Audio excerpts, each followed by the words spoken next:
Hello everyone, Assalamu alaikum. Welcome back to my channel, Our Ordinary Days.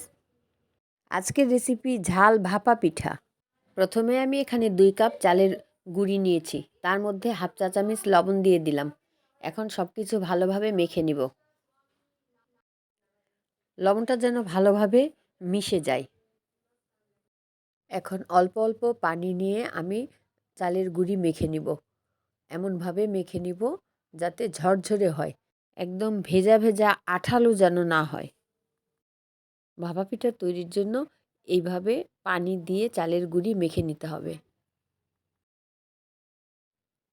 চালের গুঁড়ি মেখে নিয়ে আমি 15 মিনিট রেখে দেব। 15 মিনিট পরে আমি এই চালের গুঁড়ি একটা চালনিতে নিয়ে চেলে নিব।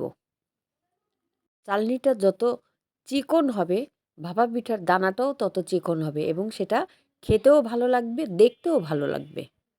অল্প অল্প ভেজা চালের গুঁড়ি নিয়ে আমি এইভাবে চালনিতে চেলে নিব। এইভাবে আমি সব ভেজা চালের গুঁড়ি চেলে নিয়েছি। আমরা সবসময় ভাপা পিঠা খেজুর গুড় এবং নারকেল দিয়ে তৈরি করি, কিন্তু আজকে আমি ঝাল ভাপা পিঠা তৈরি করব। সেই কারণে পেঁয়াজ, কাঁচামরিচ, ধনিয়া পাতা দিয়ে একটা চাটনি তৈরি করব। এখানে আমি পেঁয়াজ ও কাঁচামরিচ কুচিয়ে নিয়েছি, ধনিয়া পাতা দিয়েছি, লবণ দিয়েছি। সব কিছু ভালোভাবে মেখে নিব। এখন এর মধ্যে সরিষার তেল দিয়ে আবারও ভালোভাবে মেখে নেব, অর্থাৎ পেঁয়াজের চাটনি তৈরি করে নেব। এই পেঁয়াজের চাটনি আমি ভাপা পিঠার মধ্যে দিয়ে দেব। ভাপা পিঠা তৈরির জন্য চুলায় আমি একটা ছিদ্র ঢাকনাযুক্ত পাতিল দিয়ে দিয়েছি। সেই পাতিলে অর্ধেক পরিমাণ পানি দিয়েছি। পানিতে বলক উঠে গেছে। এদিকে একটা ছোট্ট বাটিতে আমি চালের গুঁড়ি দিলাম, তার মধ্যে আমি পেঁয়াজের চাটনি দিয়ে দিলাম। তার উপরে আমি আবারও চালের গুঁড়ি দিয়ে ভালোভাবে সমান করে নেব। এমনভাবে সমান করে নেব যাতে ভিতরের পুরটা দেখা না যায়।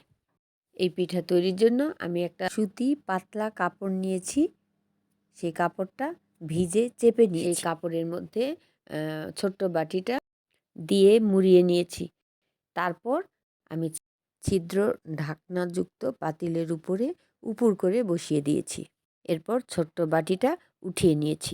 বাটিটা উঠিয়ে নেওয়ার পরে আবারও একটা ভাপা পিঠা তৈরির জন্য আমি একইভাবে চালের গুঁড়ি এবং পেঁয়াজের চাটনি দিয়ে বাটিটা রেডি করে নেব। এই ভাপা পিঠা হইতে 4 থেকে 5 মিনিট সময় লাগে। এই একইভাবে আমি সব ভাপা পিঠা তৈরি করে নেব। তৈরি হয়ে গেছে ঝাল ভাপা পিঠা।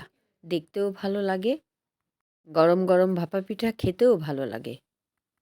ভিউয়ার্স, যারা ঝাল ভাপা পিঠা খেতে পছন্দ করেন তারা প্লিজ একটা লাইক দেবেন, সাবস্ক্রাইব করবেন, পাশে থাকা বেল আইকন বাটন অন করে রাখবেন, যেন নতুন ভিডিও দেওয়ার সাথে সাথে নোটিফিকেশন সবার আগে আপনাদের কাছে পৌঁছে যায়। আপনাদের যদি ঝাল ভাপা পিঠার রেসিপি পছন্দ হয় তাহলে কমেন্ট করতে ভুলবেন না। সবাইকে অসংখ্য ধন্যবাদ এতক্ষণ ভিডিওটি দেখার জন্য। সবাই ভালো থাকবেন, সুস্থ থাকবেন। আল্লাহ হাফেজ।